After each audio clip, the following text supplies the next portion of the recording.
আমরা যদি নির্বাচিত হই তাহলে বুড়িগঙ্গা রক্ষার আন্দোলন করে আমরা বুড়িগঙ্গা রক্ষা করব ইনশাআল্লাহ। এরপরে আমি আপনাদেরকে কথা দিতে চাই, আমার সংগঠন যে বক্তব্য দেয় সেটি হচ্ছে সন্ত্রাস, চাঁদাবাজ, দখলবাজ মুক্ত আমরা একটা বাংলাদেশ গড়ব। এই অঞ্চলটা ব্যবসায়ীদের অঞ্চল, ব্যবসা বান্ধব অঞ্চল। ব্যবসায়ীদের কাছে কথায় কথায় বিভিন্ন অকেশনে চাঁদা গ্রহণ করা হবে, আমরা সেই জাতীয় চাঁদাবাজদেরকে এই এলাকায় দেখতে চাই না।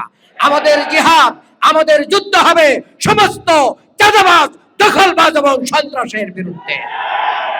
এরপরে আমি আপনাদেরকে কথা দিতে চাই, এই এলাকায় যদি, এই এলাকার জনগণরা যদি আমাদেরকে মনোনীত করে, নির্বাচিত করে, তাহলে এই এলাকার কোন শিক্ষা প্রতিষ্ঠানের কমিটির সভাপতি হিসেবে এমন কোন ব্যক্তিকে আমরা দিতে দেব না যারা এই প্রতিষ্ঠানের টাকা পয়সা লুটপাট করে।